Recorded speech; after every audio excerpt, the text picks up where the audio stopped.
Assalamualaikum warahmatullahi wabarakatuh. Bertemu kembali kita pada minggu ini untuk meneruskan lagi sesi ulang kaji kita. Pada minggu ini, kita akan mempelajari topik berkaitan elektrik. Untuk siri yang pertama, fokus kita adalah lebih kepada sumber tenaga elektrik, komponen dan simbol serta lakaran litar. Sumber tenaga elektrik. Tenaga elektrik sangat penting dalam kehidupan kita. Tenaga elektrik tidak dapat dilihat tetapi fungsinya dapat diperhatikan pada setiap masa. Terdapat pelbagai sumber tenaga elektrik. Yang pertama, sel kering. Sel kering membekalkan tenaga elektrik kepada pelbagai peralatan seperti lampu suluh, alat kawalan jauh dan kereta mainan. Sumber tenaga elektrik yang kedua ialah generator. Generator membekalkan tenaga elektrik kepada peralatan seperti pam udara di dalam kolam ikan. Generator juga kebiasaannya diguna pada tempat yang tidak mempunyai sumber tenaga elektrik. Contohnya seperti di kawasan tapak pasar malam dan kawasan perkhemahan. Sumber tenaga elektrik yang ketiga adalah dinamo. Dinamo digunakan untuk membekalkan tenaga elektrik kepada lampu basikal. Panel suria. Panel suria membekalkan sel suria untuk menghasilkan tenaga elektrik kepada pelbagai peralatan. Namun, panel suria jarang digunakan kerana kos pemasangannya agak tinggi. Sumber tenaga seterusnya adalah akumulator. Akumulator membekalkan tenaga elektrik kepada kenderaan yang bermotor. Dan sumber tenaga elektrik yang terakhir adalah jana kuasa hidroelektrik. Hidroelektrik bermaksud sistem penjanaan kuasa elektrik yang menggunakan air. Contoh kawasan hidroelektrik adalah seperti di Empangan Bakun, Sarawak.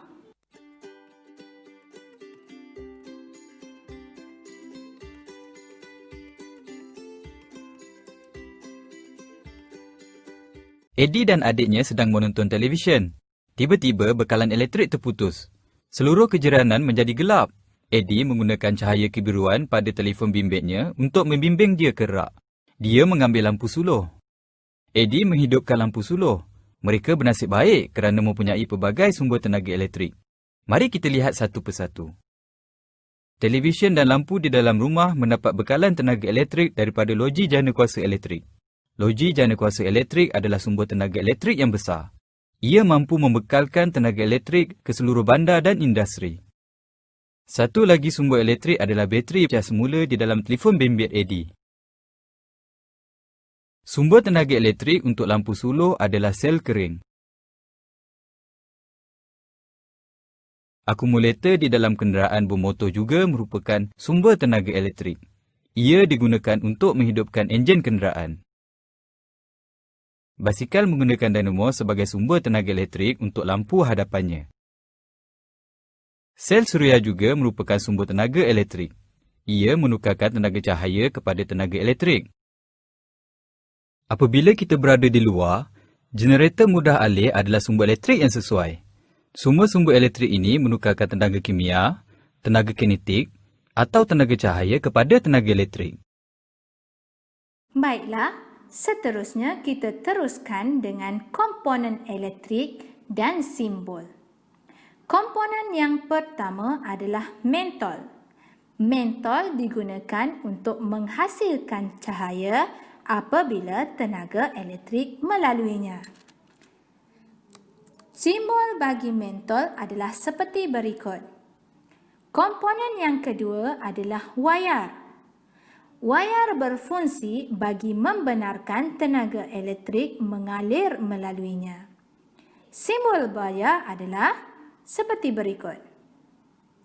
Komponen yang ketiga adalah suis. Suis digunakan untuk melengkapkan atau memutuskan litar. mempunyai simbol seperti berikut. Di dalam rajah menunjukkan suis terbuka, di mana arus elektrik tidak akan mengalir melaluinya. Dan komponen yang terakhir adalah sel kering. Rajah menunjukkan simbol bagi sel kering. Sel kering berfungsi untuk membekalkan tenaga elektrik kepada litar. Melalui gambar rajah simbol sel kering, garisan yang panjang mewakili cas positif, manakala garisan yang pendek mewakili cas negatif. Hai, berjumpa lagi kita dalam topik elektrik bahagian 2. Di dalam video ini, anda akan belajar tentang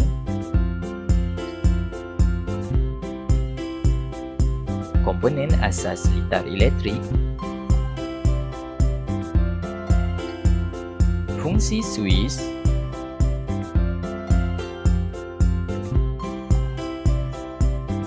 simbol komponen elektrik,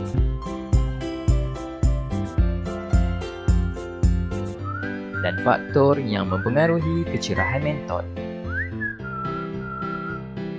Litar elektrik terdiri daripada 4 komponen asas, iaitu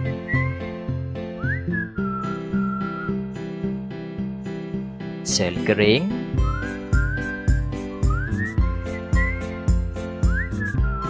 mentol, suis, dan wayar penyambung.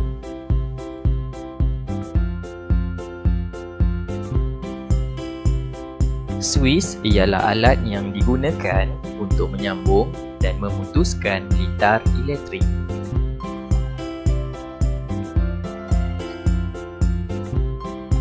Apabila suis terbuka, mentol tidak menyala. Ini kerana arus elektrik tidak dapat mengalir melalui litar elektrik yang tidak lengkap. Apabila suis ditutup, mentol pada litar elektrik akan menyala. Litar ini dipanggil litar elektrik lengkap. Bagi memudahkan lakaran litar elektrik, setiap komponen mempunyai simbol tertentu.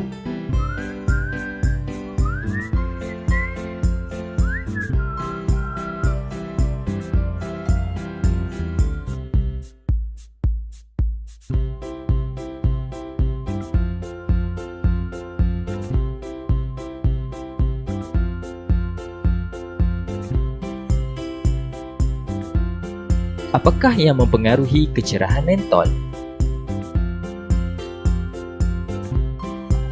Bilangan mentol,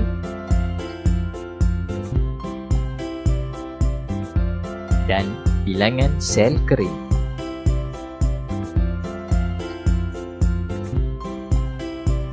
Semakin bertambah bilangan mentol dalam litar elektrik, semakin berkurang kecerahan mentol.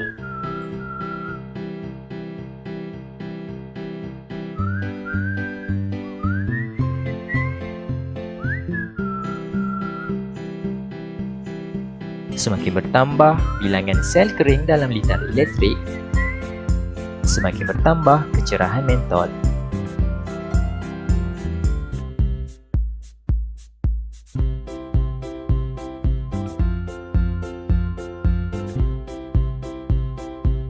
Jangan lupa like,